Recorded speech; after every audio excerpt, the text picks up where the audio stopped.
The mind, the heart, love talking about that. Passion, just sticking with it. When you talk about the mind and heart, you can start talking about science and art, as far as execution and leadership style.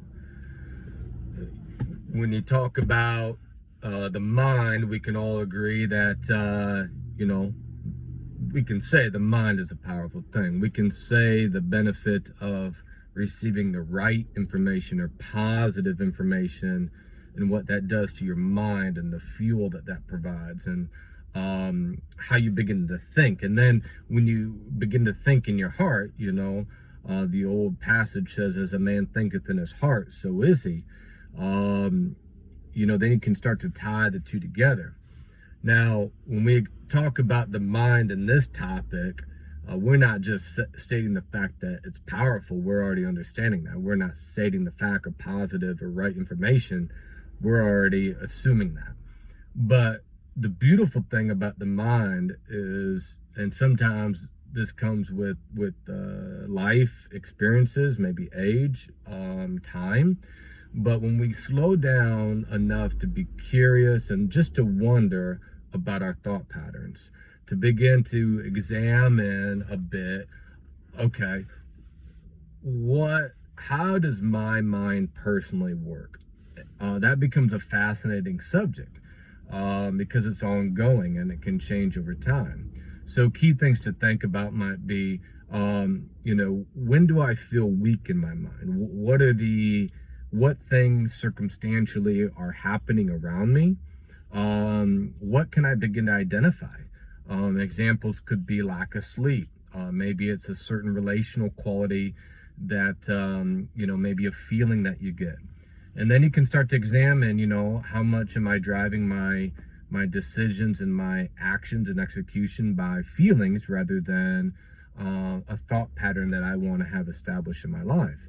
When you start talking about mind over matter, then, you start to examine what stimulates your mind. It's like when you talk about running. Some people are encouraged to run when it's hot, some that are cold. I like the hot, but if it's cold, I don't enjoy it as much, but I can be stimulated by certain things. Like, for example, running in the snow or running in the rain or some type of, or if I'm listening to music, there's certain things that can stimulate me where I can perform better, have more energy. It's like, I remember before our eldest was born, the idea of, going into labor, it's like, hey, is this painful? And it was like the power of the mind to be able to say, oh, that's uncomfortable, and I'm just throwing that in there, and that might kind of sound funny, but it's just giving a quick example of the ability of your mind to be able to manage information, and then to examine and be curious about how your thought patterns are going. And then, so, when we start to examine, okay, I feel strong and stimulated in my mind. What are these things that I can identify around those periods of time?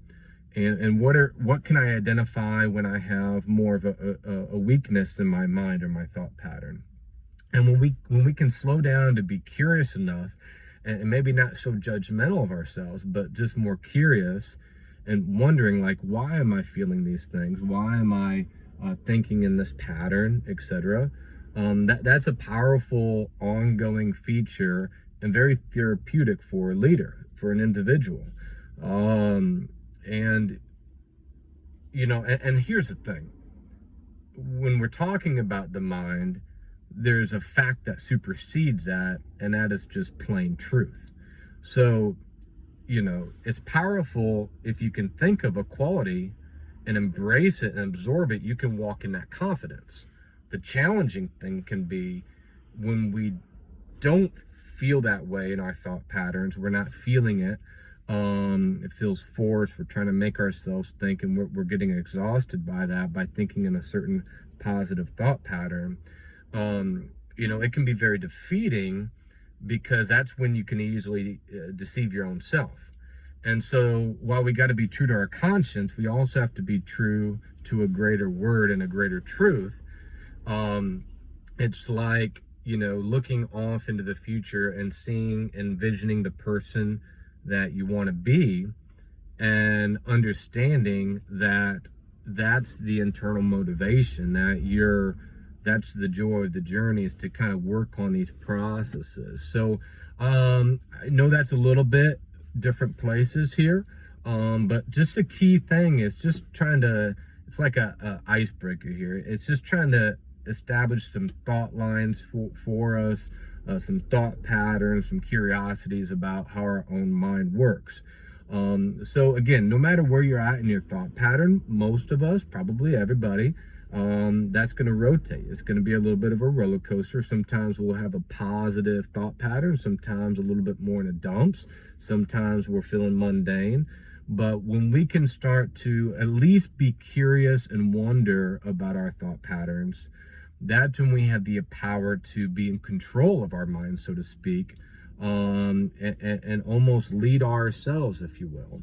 And when we do something over a period of time and we get knocked down and keep coming back up, that's when you can establish new norms in your life. So, just be encouraged if some of the norms of your thought patterns are not where you want it to be. Be encouraged. That's a journey, and don't be so judgmental of yourself, but be curious rather. And I'll kind of leave it with this. The mind, I was hearing a lesson earlier today, and it talked about, like, in 1954 was the first time it was recorded that a man broke a 4-minute mile. And now, like, it's been documented, like 20,000 people have, including high school students. Because someone realized, hey, it is possible. If it was possible for someone else, it could be possible for me. And so it's just so powerful when we can unlock our minds to certain values and perspectives. And if we just stick with it long enough, and that's where the heart comes into it, we can watch our minds develop and mature in so many different ways. And kind of the other thing to circle it all together too is, learning mechanisms that helps our thought pattern.